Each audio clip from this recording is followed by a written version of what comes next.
Have you got a dream? Excuse me, do you have a dream? Yes, I have a dream. This is her reaction is like, people man. don't. Most important, payment. It says, unagi. I barely survived, thank God. Excuse me, guys. Have you got a dream? Do what? A dream? A dream? Just to be financially free. How much is that? How much do you need? 6 figures. So give me an exact number. 150,000 a year. 150,000 a year is financially free. Probably for me, yeah. Where Okay. I want to live, yeah. All right. And so how are you going to make that happen? I'm gonna work hard. No, working hard doesn't equal success. In fact, working hard has more to do with failure than success, right?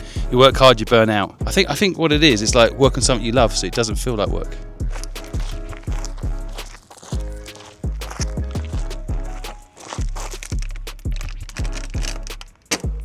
Hollywood is the most financially successful location for making films ever. And it all started with this sign. This was actually a property company called Hollywood Property, and they were going to take the sign down, and the whole of LA said, no, keep it. And the film industry worth billions was built around it. My point I'm trying to teach you here is that branding is an organic thing. Most people try to create a logo. The best way to create branding is via a story, a true story, something that matters to you. Create a story, not a brand, and the brand will take care of itself. Do you want to pull the car forward? Excuse me, do you have a dream? Yes, I have a dream. You have a dream? Okay, Yes. What is it? My dream is to change how we teach and learn here in America. Okay, how? Change how? Change in updating the system, making it affordable and accessible and equitable for everybody, including the teachers and the students. Wow, I say mission. I'm literally trying to fix the education system, but I think they actually are not going to fix it. I think the real truth is you've got to offer an alternative to it. Yes. So tell me how you're going to do it exactly. Okay, you find the best teachers, subject matter experts who are dynamic, who can really teach, who are passionate about it, and then you surround them with the best tools and equipment, and you document that in a way that allows someone from 3,000 miles away to have as best of an in-class experience and learn from the masters. What do you know you can teach people? I can teach people about design, about branding, strategy, pricing, and how to run a small business. Yesterday I met a dreamer who works presently at Bubba Gump, and she wants to be a designer, and she's going to spend an absolute fortune going to university to do it. Okay. And I want to help her for free today. You up for it? Yes, let's do that. All right. Okay, so this is the dreamer. Listen to her story. Do you have a dream? A dream? Yes. Want to go to UCLA Why? because I want to study graphic design there. So I hire you to be my graphic designer. You charge me a base of $1,000, and if I like it, I pay you $10,000. Okay. Deal? You offer like No. 1,000 times more than what she's gonna ask, and her what- reaction is like, people man, don't know what they're worth, I don't even understand this. and they don't know how to price but when anchor. you give them more than what they're worth, their reaction is like, man. And I deliberately gave her a cue that I was willing to spend more. People You aren't did? looking at the client Oh they're my talking God. to either, right? Okay, we have problems. Right. We So should she- work with her. But she was going to spend a fortune and 4 years of her life going to university. She's going to the wrong university, by the way. Well, not only she's going to the wrong university, frankly, I going think to a art lot of this school. stuff is not, you don't need to go to university. Well, we to can do it. debate that. Hello, how are you? I can't believe you're here. First of all, most important, payment. Oh. As promised, right? You're now a hired graphic designer. I want to introduce you to Chris Du. Hi. Hi. And- Pleasure. What's your name? Morgan. Hi, Morgan. So, so good to meet you. I wanted someone who basically, there isn't a person on the planet, I think, that knows graphic design better than Chris. So I quickly wanted you to chat, and maybe if you had some questions about how to do this, or you wanted to know more, maybe Chris could help you. And Chris is very good at asking questions too, if you'd like him to ask you some stuff. But maybe tell us quickly a little bit about what you're going to do. Well, I looked at your website, so I kind of have an idea of the color scheme. I don't know, I kind of wanted to ask you, like, what kind of logos you were looking for. Did you want just like a sort of like a sticker, anything like that? We've just been talking about what is the best way to approach a client. And you already, this is what I mean, your natural skills there, you're asking questions. Chris just taught me this in a podcast we just did about how you need to ask questions. And instantly you're asking me a question, right? You're not running off and doing a logo and like, here you go, what do you think, right? Yeah. You've got that natural instinct in you to understand what it is I actually need, right?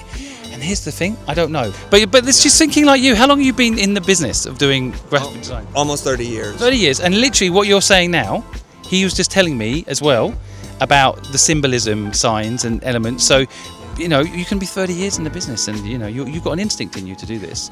Well, come inside and come and meet my wife and we'll chat a little bit more. This is Helen and it's my son, Aidan.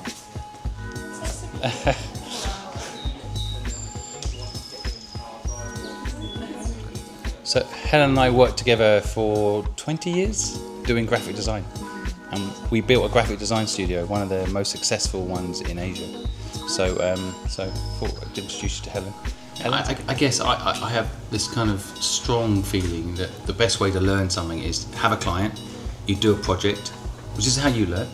The client gives you feedback, you learn when to push back against the client, and you learn when to accept their feedback as useful.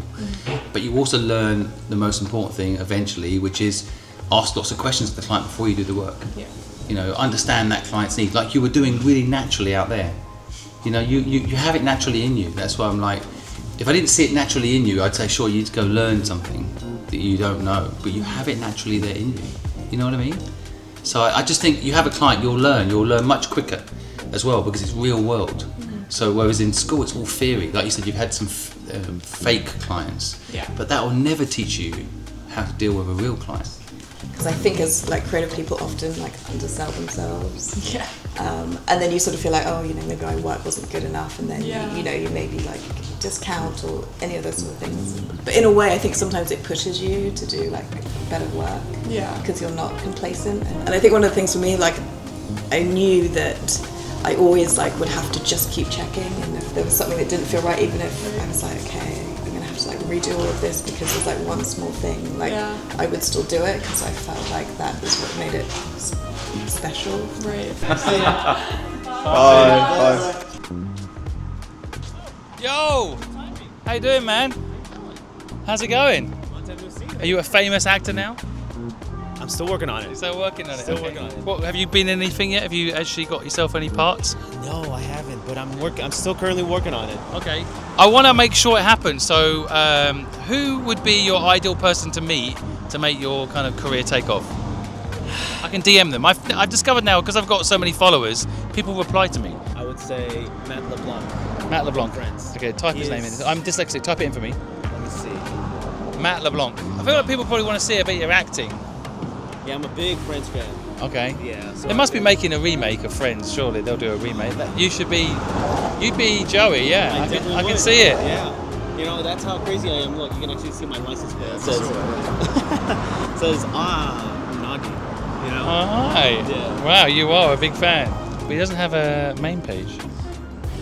What's wrong with you, Matt LeBlanc. Matt LeBlanc? What's wrong with you, man? What about doing like your own acting on TikTok? Like, you know, people do two different characters sometimes, and they kind of show their acting skills. I could definitely do that. You know, I thought about it before. What's stopping you? A bit of accountability? If you don't make a TikTok every day with you acting, like, you could create scenes out of Friends. You'd be one character, and then you'd be the other character. You dress up. Maybe you'd be, I don't know if this is the right one, but you'd be Jennifer and Matt LeBlanc, or I don't know, like you play and you say, you definitely know, Chandler, maybe. Maybe. Yeah, maybe. But then you can recreate scenes out of Friends and then record it. Let's go discuss it over coffee. I'm not sure. Yeah. I just want some accountability for you. Of course. That's the only way. How did that happen? One was rough, it's funny. I had like a double whammy in my head. So one was from a car accident. My parents survived, thank God, but my twin brother didn't. I'm so sorry. You mean he died? I'm so sorry. Yeah. Oh, I'm so sorry. This happened a while ago, when I was 11, and then I boxed for a little bit. I re-injured myself, and I got another blood clot. Yeah, but I'm good. Excuse me. Get off your phone. I've got an important question to ask you. Hello. It's awkward.